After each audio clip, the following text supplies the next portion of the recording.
Hello dear students. तो आज हम अर्थमेटिक प्रोग्रेशन के कॉन्सेप्ट्स और फॉर्मूलों पर बात करेंगे।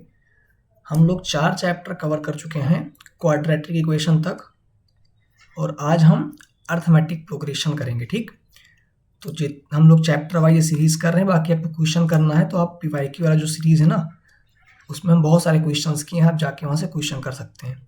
तो बिना देरी किए आए चलते हैं, देखते हैं कॉन्सेप्ट्स क्या क्या है इसमें। तो इस चैप्टर में पहले यही आपको पता होना चाहिए कि एपी क्या होता है। तो एपी जिसको हम अर्थमेटिक प्रोग्रेशन कहते हैं, ये कैसे ऐड करते हैं? या तो फिर हम इसको एडिंग अ फिक्स्ड नंबर, यानी कि जैसे 2 लिखा है तो उसमें 2 और ऐड कर दें 4, फिर 2 और ऐड कर दें 6, ऐसे बढ़ा दें। या फिर to preceding terms expect first term, यानी कि जस्ट आगे वाले टर्म में कुछ ना कुछ ऐड या सब्ट्रैक्ट करके हम निकाल सकते हैं।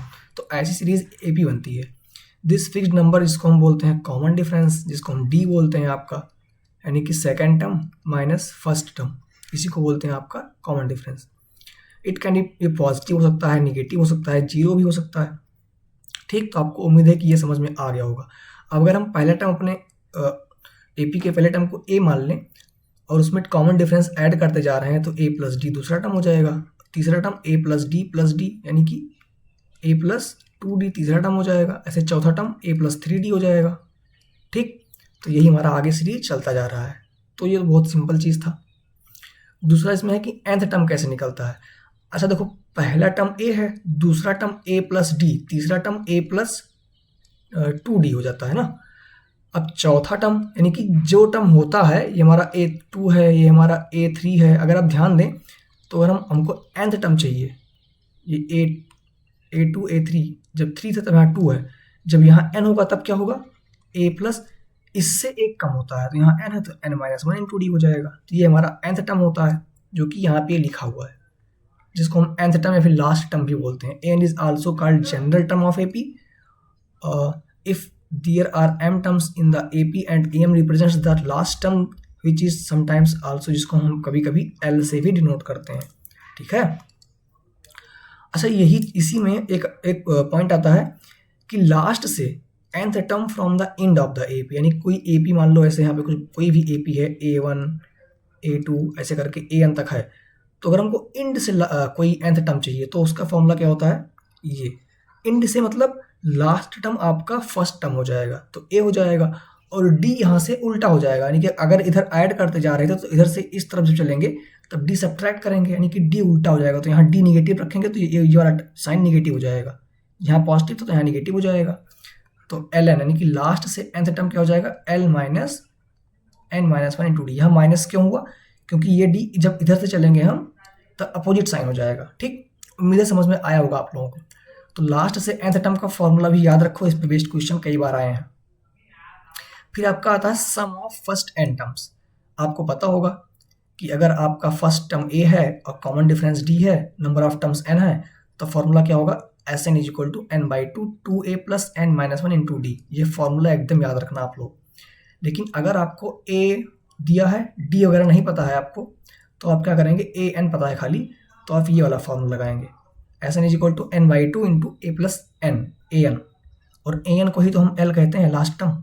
ठीक, तो a प्लस l, ये फॉर्मूला, ये भी बहुत इंपॉर्टेंट फॉर्मूला है, इसको भी याद कर लेना। ठीक है, देखो इसमें यहाँ नीचे लिखा हुआ है, this form of the result is useful when the first and the last term of an AP are given and common difference is not given, यानी D नहीं given है तो हम ये वाला फॉर्म यूज़ करते हैं।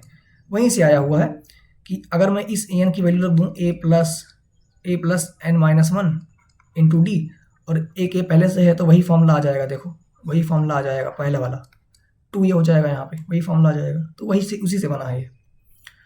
फिर आता है हमारा sum of first n positive integers. Positive integers ऐसे लिख लो 1 2 3 से लेकर n तक, और इसका जब हम सम करेंगे एस वाले फॉर्मूले में रखेंगे तो नंबर ऑफ टर्म्स n है, n by 2 into a plus l, यानी कि n प्लस 1, वही तो लिखा है यहाँ पे। सम ऑफ फर्स्ट n टर्म्स वहीं से आया है। Problem based on finding an if Sn is given, मतलब अगर हमको an गिवन हो तो हम Sn कैसे निकाल सकते हैं। ये आपके इसमें क्या नाम है, NCERT में बेस्ड क्वेश्चन भी आया हुआ है।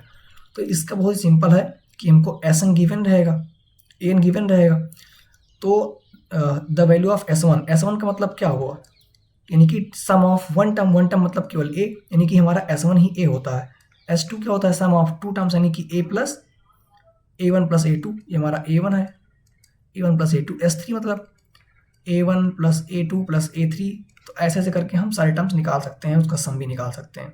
ठीक, अगर हमको Sn दिया है, An निकालना है, तो Sn दिया है और हमको A निकालना है, तो nth term of an AP An है, find the value of A1 and A2 by substituting the value of n equal to 1। अगर हमको Sn इक्वल टू समथिंग कुछ भी दिया हुआ है, तो अगर हम S1 रखेंगे तो हमारा A आएगा, अगर हम S2 यानी कि n इक्वल टू 2 रखेंगे तो हमारा क्या आएगा, A1 प्लस A2 आएगा। तो ऐसे हम करके निकाल सकते हैं उसको। ठीक, इस पर बेस्ड हमने क्वेश्चंस किए हैं, आप जाके वहाँ पे देख सकते हैं।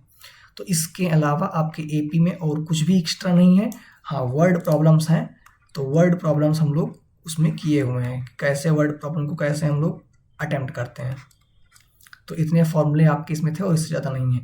इसका मैं थोड़ा आपको और थोड़ा एक्सप्लेनेशन दे रहा हूँ। जैसे मान लो Sn दिया है आपको, ऐसे दिया रहेगा, ऐसे दिया रहेगा आपका कुछ, मान लो दिया हो 2n प्लस 3, ऐसा कुछ Sn दिया हुआ है। ठीक, 2n स्क्वायर कर दो, ऐसा कुछ दिया है। तो अगर आपसे कहे कि an क्या होगा, तो आप क्या करेंगे, पहले S1 निकाल लेना। ठीक, तो S1 करेंगे तो 2 इंटू 1 प्लस 3। S1 का मतलब क्या होता है, ये 5 आ जाएगा। S1 का मतलब A1 यानी कि A पहला टर्म। S1 का मतलब सम ऑफ वन टर्म का सम मतलब वही पहला टर्म।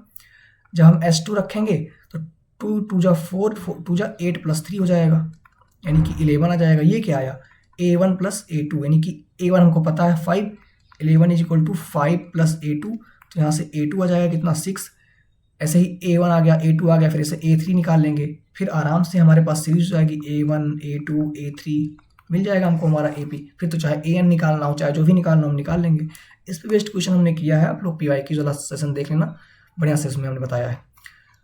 ठीक है, तो ये हमारा सिंपल अर्थमेटिक प्रोग्रेशन, इसमें इससे ज़्यादा आपके सिलेबस में और कुछ भी नहीं। तो उम्मीद है सबको एकदम क्रिस्टल क्लियर हो गया होगा। अगर कहीं दिक्कत हो तो आप लोग पूछ लेना। ठीक है, और PYQ सीरीज देख लेना जाके। तब तक के लिए धन्यवाद, मिलते हैं नेक्स्ट चैप्टर में। Thank you.